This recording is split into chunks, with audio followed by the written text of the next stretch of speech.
Hello and welcome to another Monday night Q&A. I'm joined tonight by my colleague Dean Kinsella from the Assessor team. Good evening, Dean. How's your Monday been? Oh, it's all right. How are you? You okay? Yeah, good. Not too bad for a Monday. Good. Okay, as with all our live Q&A sessions, we'll just go through a few house rules. We'll start off with our question of the week, which we posted out across social media earlier today. And we'll look at that question and go through the answer, and then while hopefully you're going to populate our inbox with your questions, so please post your questions into the chat, and then while you're doing that and filling up the inbox, we'll go through some previous questions that we didn't get around to answering in the time. Please remember that there's no such thing as a stupid question, only stupid answers. So please post anything that you want an answer to, and remember to be respectful to each other at all times in the chat. So the whole idea of this evening is that collectively we'll help each other with the aim of improving our collective knowledge of and understanding of BS 7671 and all things associated with the electrical installation world. So without further ado, I'll just remind you of what the question of the week this week was. So this was what we posted out earlier today. So for compliance with BS 7671, which of the following is true for socket outlets which are installed for household use? Must they A, be switched, or B, must comply with BS 1363? C, must be 13 amp rated, or D, must be shuttered? And we had quite a few. I think it was about a 70% correct answer, but we did catch a few people out. I think the few people that we did catch out went for the B, BS 1363, but that's not actually 100% right, and we'll tell you why. So what was the answer, Dean? Okay, so for all you guys out there and girls, the answer is D. It must be shuttered. So obviously, well, not obviously, I'd always like to add on that with regards to B, we'll discuss a little bit about B as part of this short topic. So I'm going to relate to the regulation, which is 553.1.201. So it's one of our own regulations, and it states every socket outlet for household and similar use shall be of the shutter type, and for an AC installation shall preferably be of a type complying with BS 1363. So just to break that one down, the shall of shutter type, so that's where the D comes in, and then shall preferably be of a type complying with BS 1363 also gives you an indication of information there with regards to sort of underlying from D as the answer. So it clearly makes it with regards to shutter type. However, with regards to the 1363, we must bear in mind that it says shall preferably. So shall is a normative, but preferably is added on to the word shall. So to look at it in a normal sort of standard version, D must be shuttered, and then shall preferably be of the type complying with 1363. Bit of a difficult one, but there's also a table 55.1 which gives a bit more information, talking about being 13 amp rated. Not all socket outlets required to have that, and there's no specific regulation with regards to socket outlets requiring to be switched as well. Yeah, spot on, Dean. So I think we're all familiar with that 1363 standard, and that's what we think about when we look at those normal, often termed 13 amp socket outlets. But it's the shuttered that's the requirement for domestic, and that's around a safety issue in terms of not giving people access to live parts. So that's the reason, because there are some other types of socket outlets that are perfectly acceptable and compliant with 7671. So interesting. Okay, while we're waiting for some questions in the chat, we'll just have a look back at some past ones. And one that we had was, can I supply a fire alarm panel from a remote distribution board? And when you look at that, that's something that actually brings us into 5839 part 1, which is the fire alarm and detection standard. And that's got some information in there. Now in 5839 part 1, all of the clauses are often prefixed with recommendations. So in 5839 part 1 it says in clause 25.2 it recommends that the mains supply to a fire alarm panel be supplied via an isolating device such as a circuit breaker from the load side of the main isolating device from the building. So towards the origin with just one isolating device in between it and the main isolator for the whole installation. And the principle behind that is they want to minimise the possibility of the fire alarm being disconnected from supply and possibly then the battery being drained without people being made aware. So obviously if you supply it from a remote distribution board or a distribution board that's a long way down the hierarchy, if you've got a large installation with distributed boards, then there's more of a risk that a fault might disconnect the supply, or actually a protective device might operate and disconnect. So the intention is that you're trying to minimize that, and 5839 actually says that you need to minimize the amount of devices that could cut off the supply to the fire alarm panel.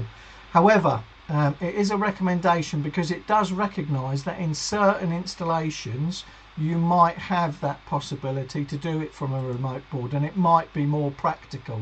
So there is a caveat in there that lets you do it, but where it's done, it should be done with the agreement of all interested parties, because it might be proven that it's a supply, a distribution circuit that is never turned off, for example, because it's also supplying other equipment which needs to be maintained. So there is a possibility, and it is recognised as something that you might do in very large buildings because it's practical. But it should only be done with the agreement of all interested parties. Would you add anything to that, Dean?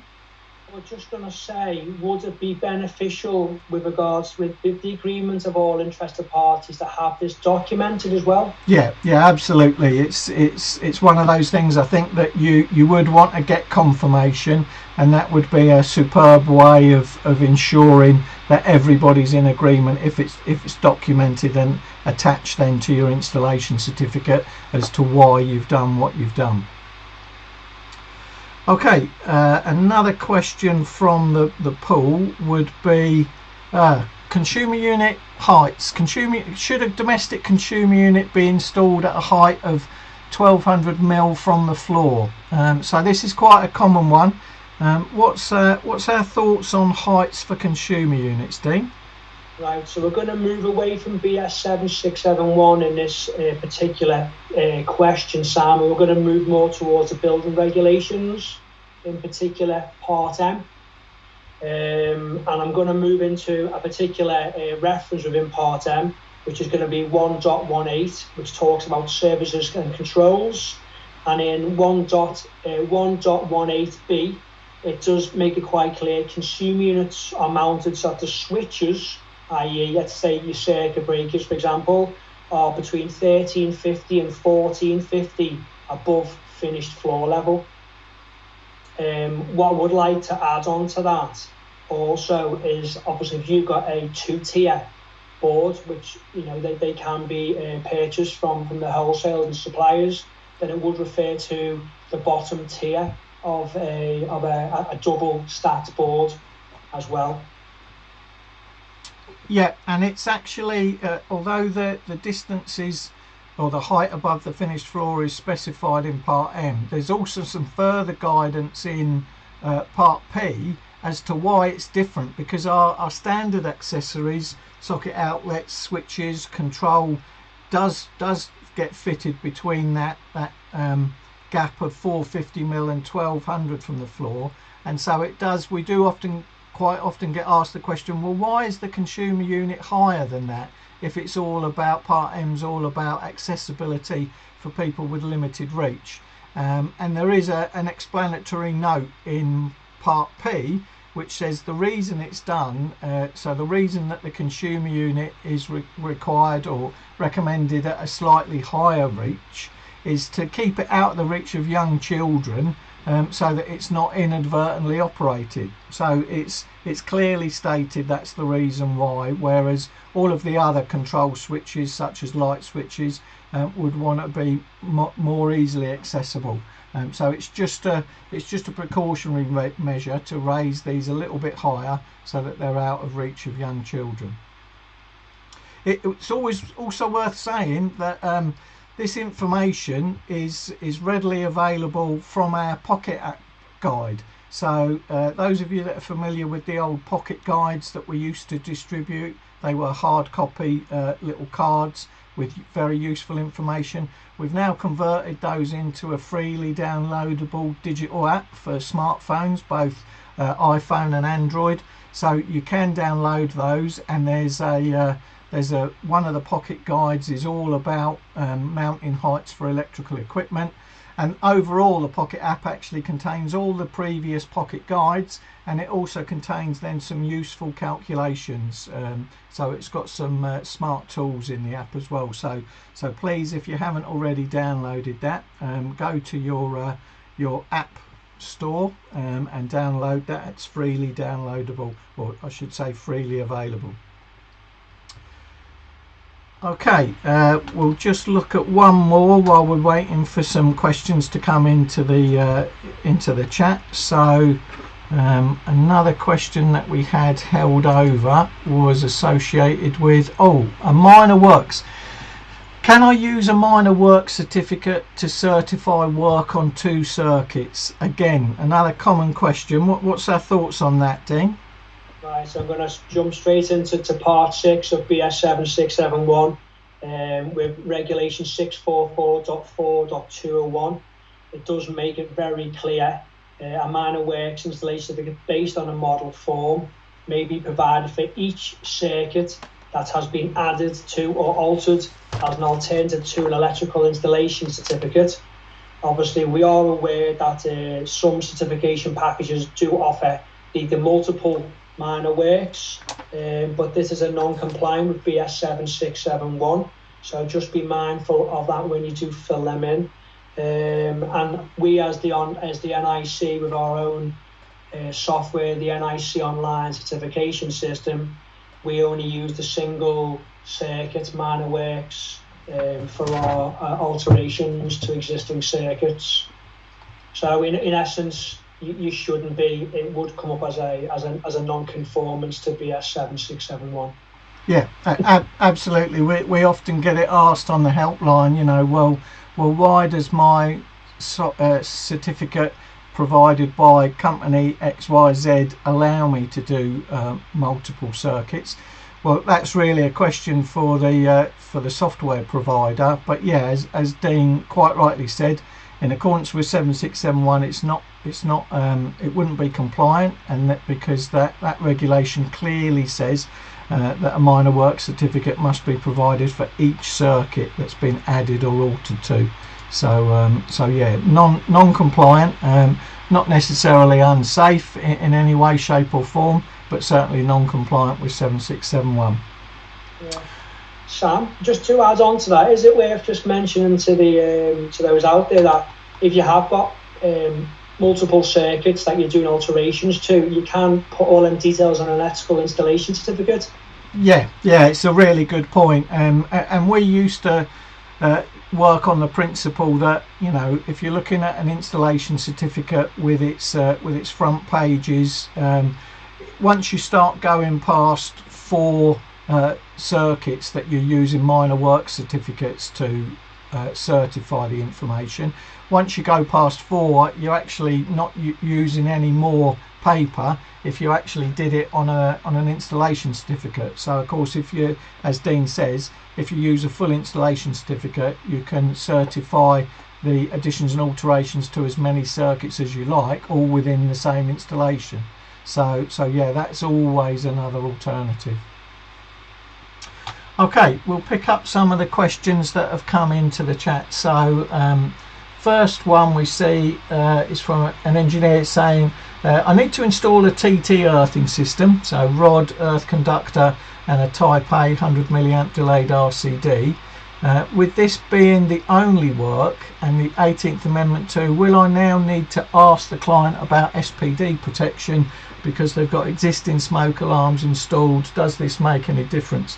Okay, so if that's all you're doing is you're converting the earthing system to TT, you've now obviously changed the characteristics of the supply, and you'd need to make sure that your existing circuits are adequately protected based on those characteristics change. So putting 100 milliamp time delayed in up front could provide you with all of the maximum ZS, but you need to be mindful that that could potentially create a single point of failure also. So have you got all of your other circuits on 30 milliamp RCD protection, for example, in which case then you might be complying a little bit better with that regulation which talks about division of installation.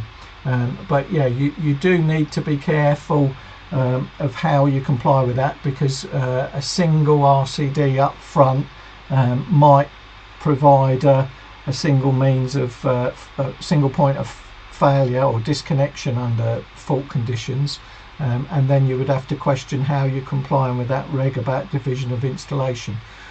With respect to do you need to install SPDs, well, on the basis that you're not actually adding any circuits that require SPDs in accordance with the changes in Amendment 2, it wouldn't be a regulatory requirement, but it would be a recommendation to talk to the owner or the customer, whoever's asking you to do the work, to explain what the enhanced protection of an SPD would provide. But it would be a recommendation rather than a requirement. But one more thing to say on that would be you need to now be very careful then when you certificate the work and you complete the box which talks about extent of work covered by the certificate. You're going to make it clear that your additions and alterations to the installation have been the addition of an earth rod and 100 milliamp RCD. So that's what you're certificating. You're not certificating the existing installation, which is why it's not a requirement for compliance with 7671 to add surge protection devices, but it would be a consideration to talk to the person ordering the work to see if they're willing to add them due to the enhanced protection that it would provide. Would you add anything onto that one, Dean? No, I was just going to reinforce what you said, Sam, about making it quite clear in the description of the works on your installation certificate just exactly what the work entails, so it's not misleading to the client or to anybody else that receives the certificate further down the line. Yeah, absolutely. One comment that's come in, which it's actually spot on, and it's been triggered by, I think, a question of the week. Someone, one of the engineers tonight, has asked, does this mean that you shouldn't fit commando style in domestic? Well, yes, if it's non-shuttered, it would be non-compliant with that regulation, which specifically talks about household socket outlets. So that is one thing that's true. Another question that's come in the chat: what should be recorded for a maximum disconnection time for a shower which is greater than 32 amps on an EIC on a TN system? Is it the 0.3 or the 5 seconds? Well, actually it's 0.4, and the requirement for disconnection now is based on 32 amps above for single items of equipment. So if we went to reg 411.3.2.2 at the bottom of page 64, so the disconnection times in table 41.1 are for final circuits with a rated current not exceeding 32 amps, supplying only fixed connected current using equipment. So on that basis we could say that our shower is an item of fixed equipment. If it's greater than 32 amps, then it's going to be 0.4 seconds. Oh, I can see further down, same engineer has actually said, sorry, got disconnected, seen a question about shower. Oh, well, I think it's another engineer asking them. So yeah, it would be, because it's greater than 32 amps, it would be 0.4 seconds for a TN earthing arrangement.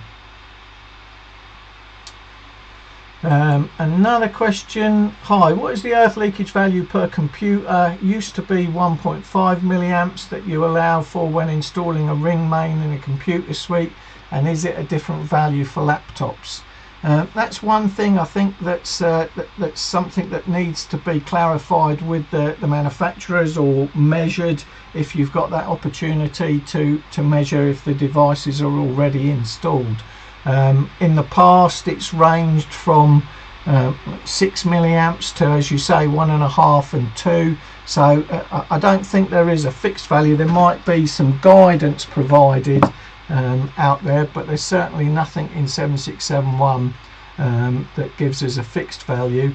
I think it would be worth looking at manufacturers' data, if it's known which manufacturers the customer's going to use, or alternatively, if they're there already and you're looking to install a ring for existing equipment, and perhaps make some measurements of the earth leakage current that's flowing. PCs, certainly the old style white box desktop PCs were very leaky, so it's well worth looking at it. I'll be honest, I'm not sure. I would hazard a guess, dangerous I know to do, that laptops are now a lot better, but yeah, it's something that really need to check with the manufacturer. Got any experience lately of that, Dean?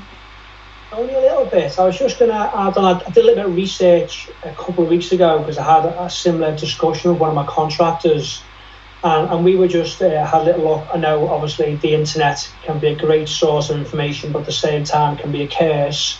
But we found out obviously with regards to PCs and monitors that they generally give out about a 1 milliamp leakage current per equipment. So I think it's just going back to what you're saying. If they want to redefine that, going back to the manufacturer of the equipment, getting some values, and then possibly if the installation is already in situation, purchasing or hiring clamp meter to get some values on them particular circuits, so they can design the installation accordingly. Yeah. The RCD question, somebody's provided some more information. I don't know if it's the same engineer. Just let me check back into it. Yes, it is. So sorry, they've just confirmed that they talked about the 0.3 disconnection because they were thinking of RCD protection. Just thinking back, if you've not confirmed, but I'm assuming that's in a domestic installation. So if that's all that's on that circuit, depending upon the cable, how it's been installed, it may or may not need RCD protection. Certainly a shower circuit doesn't in itself, but more than likely if the cable supplying the shower is buried in the wall at a depth of less than 50 mil, then it's the cable that's going to require the additional protection of the RCD. But that's not that's for additional protection. The normal disconnection associated with the rating of the circuit on a TN system, the maximum disconnection time is associated with our automatic disconnection of supply, which would be our chosen protective measure for protection against electric shock. So again, if we're looking at it from that respect, then the disconnection time required to achieve ADS for that item of equipment, which is a fixed item of equipment permanently connected but operating at greater than 32 amps, would be 5 seconds, like a distribution circuit. So for requirements to meet ADS, it would be 5 seconds. if the cable's buried in the wall at a depth of less than 50 mil without mechanical protection and needs the additional protection of an RCD, then the RCD will be required to operate accordingly. So slightly different purposes in that respect.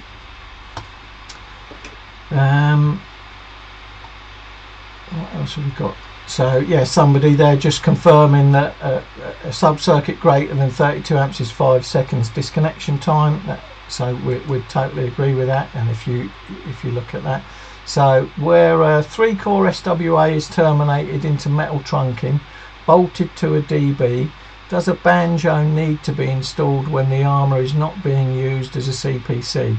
So if the armouring it is just being used for mechanical protection, it wouldn't need to be earthed at both ends. However, if the armouring is accessible to touch, it would be seen as an exposed conductive part. So generally you're going to want to earth it at one end, not because it's being used as a CPC, but because it could become an exposed conductive part if it's available to touch. So for example, if the boot's not secure on the glands at each end and can move and slip, exposing the armouring underneath, then it would need to be earthed because it would be deemed as an exposed conductive part.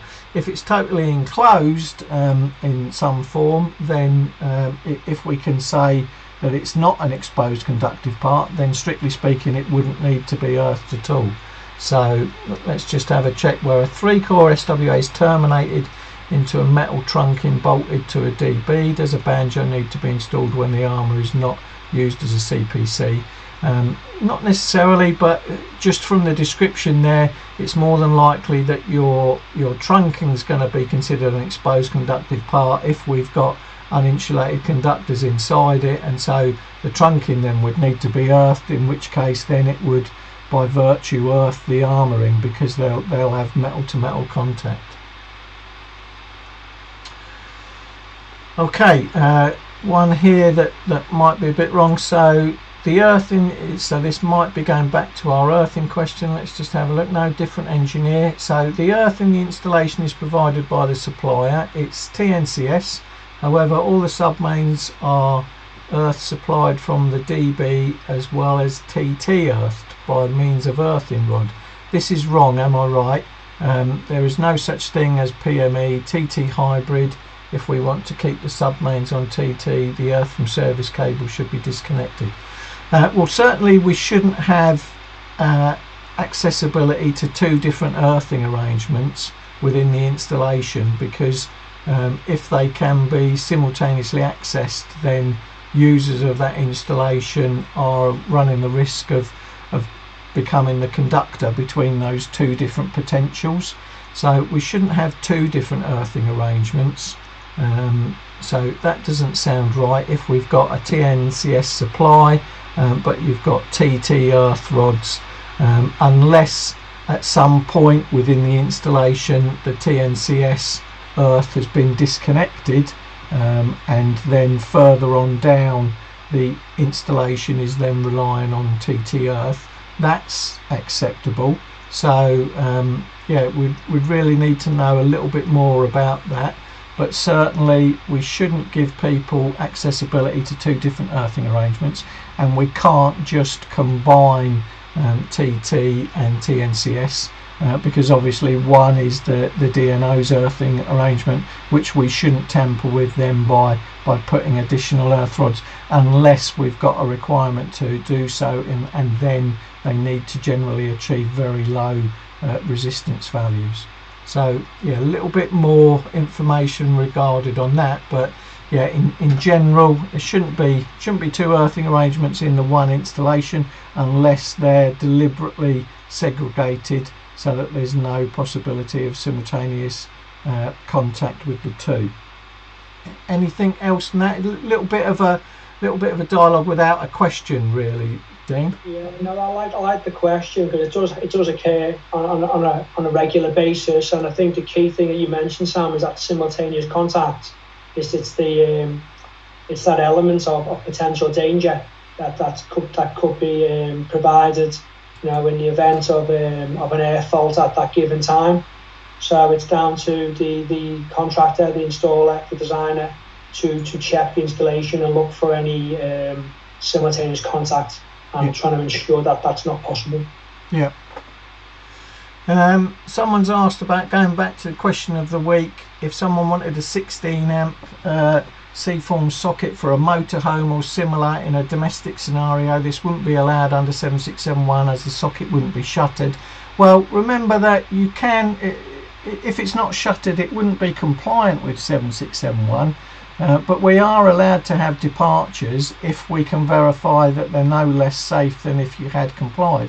So depending upon the structure of the socket outlet that we're using, if we're using the socket outlets typically termed commando, then how it's being used, who it's being used by, where it's being used, could still be deemed by the designer of the installation as no less safe than if they were to be compliant. But yes, the reg that we showed earlier clearly states that for compliance with 7671 in a household, then they should be shuttered. You could obviously consider that some commando type socket outlets do have the switch arrangement built into them, which only allows you to disconnect when you've actually isolated the commando socket outlet, which I know it's not shuttered, but it's still going to offer a safer form of protection than just your standalone commando type socket outlet. Yeah, absolutely. And someone's picking up on, so do SPDs need to be fitted even after a minor works? Well, that's very dependent upon the minor works. So does the minor works fall into one of those idents that require surge protection? So for example, is it supplying a safety circuit? Is it supplying items of equipment for which a large financial loss which wouldn't be tolerable to the owners of the installation? So it does depend very much, but if it were a general additional alteration to an existing installation which doesn't fall under those three idents, then it wouldn't be a requirement. Again, we would suggest talking to the owner about any possible advantages of installing SPDs that you would see as the designer, but it would be a recommendation, not a requirement, unless your minor works, your addition or your alteration falls under one of those three idents. And there's a follow-on question, well, it's a different engineer that's asked it, but very similar. So if adding a new ring final circuit to an older PVC consumer unit, would this require an SPD, as it isn't a safety service? So no, if it's not a safety service, if it's not supplying equipment which is likely to result in injury or loss of life, and if it's not going to be supplying equipment with where the financial loss would be considered intolerable by the users, then there's no requirement to fit surge protection. Again, depending upon the location, depending upon the use, depending upon what's being supplied, the designer might consider it and talk to the homeowner or customer about it, but it wouldn't be a requirement for compliance with 7671. Okay, just confirming about the 0.3 disconnection would be for the shower. With a 40 amp cooker circuit incorporating a socket outlet on the double pole switch be 0.4 or 5 second disconnection.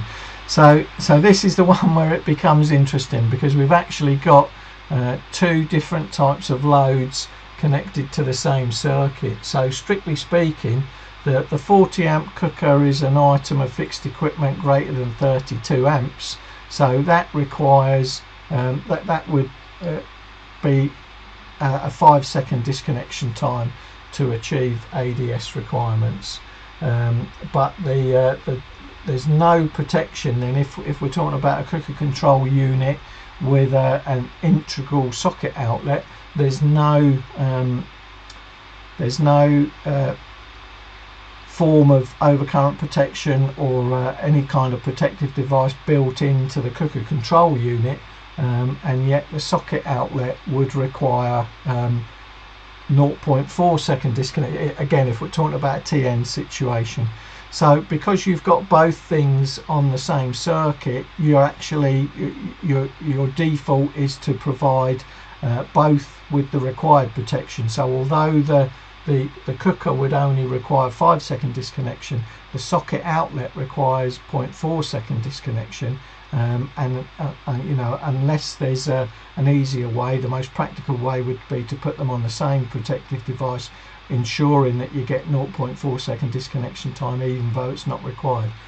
The other way to look at it would be, if you wanted to, you could provide a secondary protective device after the cooker was supplied, which then provides the right degree of disconnection for the socket outlet only. But yeah, it's a very common installation arrangement to have a cooker with a cooker control unit with an integral socket, so it's a very common question.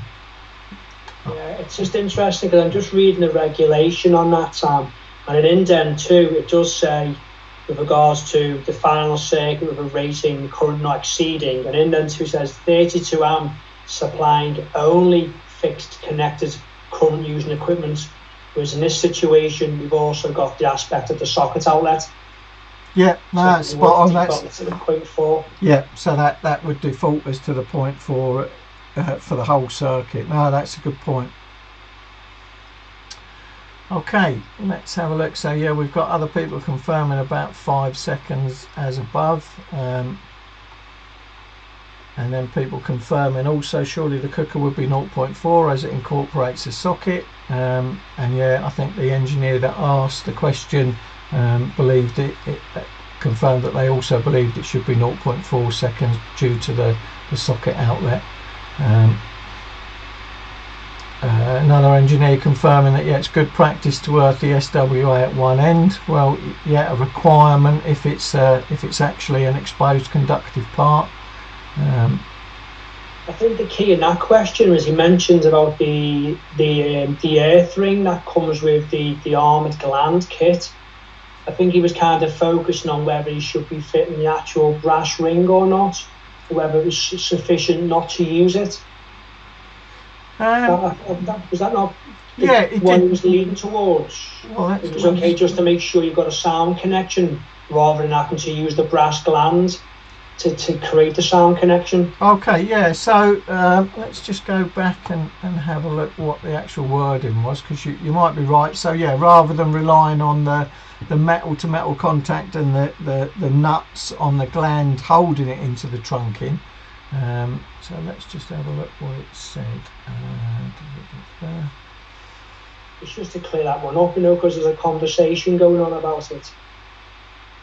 There we go. Where a 3-core SWA is terminated into metal trunking bolted to a DB, does a banjo need to be installed when the armour is not used as a CPC? So yeah, I can see that they could be thinking along those lines, that the banjo would obviously, with its fly lead, would obviously give you additional protection, and then you're going to nut and bolt it through to the trunking.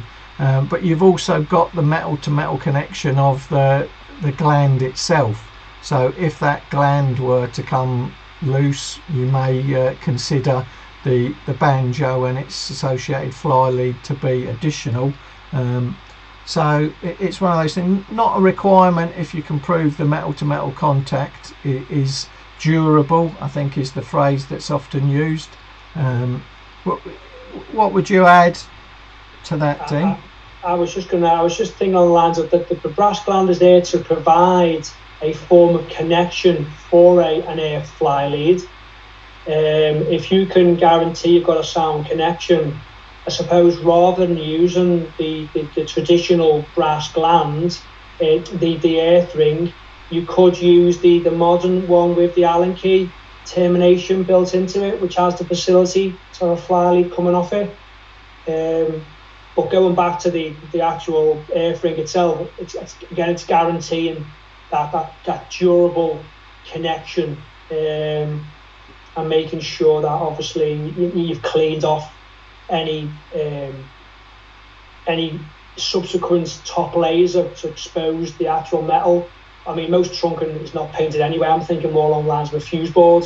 You've got metallic paint on it, so to get a good sound connection and to possibly do a quick R2 test from your glands to your earth bar, just to make sure you're getting a suitable low reading to guarantee that connection is sound and tight.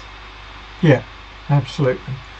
Okay, we'll just take one other one which was a follow-on. So adding a new 6 amp circuit to an existing plastic consumer unit for a new alarm, will it require an SPD?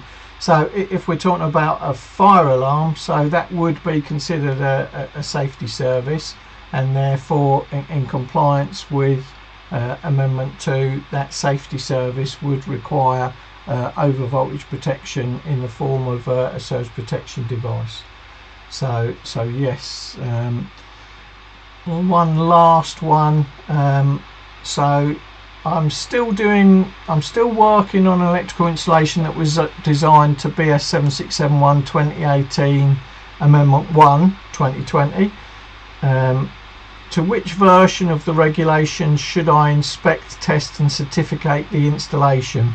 So now that the engineer is aware that Amendment 2 is effectively up and running, because this one was designed and installed to Amendment 1, which version of the regulation should they inspect, test and certificate to, Dean? Amendment 1. So there's no, let's just call it hybrid, for want of a better word. You can't mix and match between the amendments. If you've installed and designed, installed, or constructed to Amendment 1, therefore it should be tested, inspected and certificated to Amendment 1 also. Yeah, absolutely. You should the installation should always be inspected, tested, verified and certificated to the version to which it was designed.